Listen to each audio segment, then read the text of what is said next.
विश्व 24 न्यूज हर पल आपके साथ। आज इंदापूर तहसीलदारांनी जी कारवाई केली ती चुकीच्या पद्धतीने कारवाई केली। मी ॲडव्होकेट जावेद शेख आहे। मी हा सेक्शन कोर्टात 174/25 खाली सत्र न्यायालयात केस चालू असताना सकट माननीय तहसीलदारांनी याचं कुठलंही दखल न घेता केवळ आणि केवळ मुस्लिमांचीच घरं पाडलेली आहे। आणि काही दिवसापूर्वी अल्पसंख्याक आयोगाने सकट माननीय जिल्हाधिकाऱ्यांना असा अहवाल देण्यासाठी सांगितलं होतं तहसीलदारांना की तुम्ही जी घरं पाडताय ती घरं का पाडताय म्हणून अहवाल देण्यासाठी सांगितलं होतं। माझी राज्य मानव अधिकार आयोग सकट केस चालू होती, पण केवळ आणि केवळ राजकीय दबावपोटी प्रेशरपोटी फक्त आणि फक्त मुसलमानाचीच घरं त्यांनी पाडलेली आहे।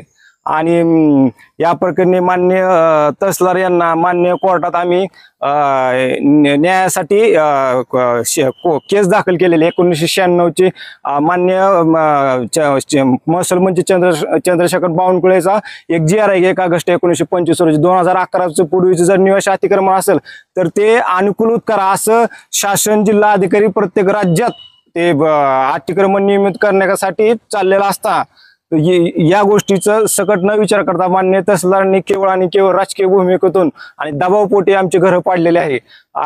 त्याचप्रमाणे माननीय सर्वोच्च न्यायालयाचं असं एक जजमेंट आहे की ज्या लोकांची शासकीय घरे निवासासाठी जर त्यांनी अतिक्रमण केलं असेल तर त्यांच्याकडे 30 वर्षाचा जर पुरावा असेल तर ती सुप्रीम कोर्टात जजमेंटनुसार ऑटोमॅटिक ती घरं त्या नावावर होणे गरजेचे असताना सुद्धा सुप्रीम कोर्ट, सेक्शन कोर्ट, राज्य मानव अधिकार अल्पसंख्याक आयोग, राज्य मानव अधिकार या सर्वांचं पायदळी तोडून मान्य जीवन बनसोडे साहेब यांनी फक्त केवळ आणि केवळ आमची मुस्लिमांची घरं, कारण मी तक्रार केली होती म्हणून मुस्लिमांचीच घरं त्यांनी पाडलेली। आता कारवाई रोखलेली त्यांनी का रोखली तर मुसलमानची घरं पडली फक्त, बाकी त्यांना आता अल्पसंख्याकाची घरं पाडायची ती त्यांनी पाडली।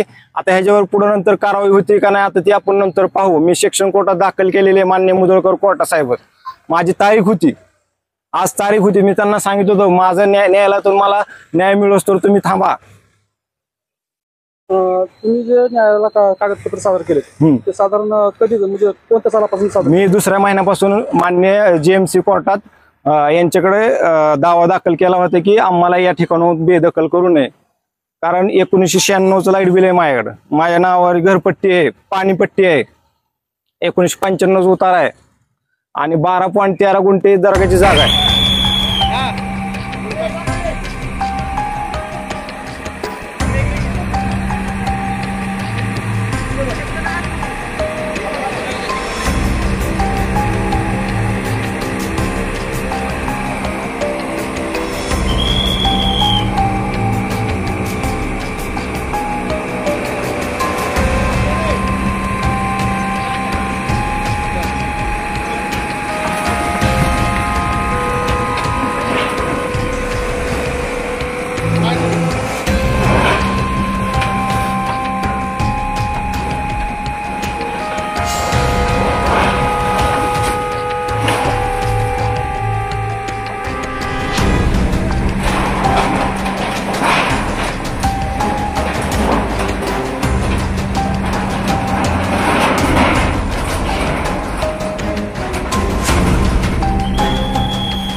राज्यातील महत्त्वाच्या आणि आपल्या भागातील ताज्या बातम्या पाहण्यासाठी आजच आमच्या विश्व 24 न्यूज चॅनलला यूट्यूबवर सबस्क्राईब करा आणि बेल आयकॉन प्रेस करा.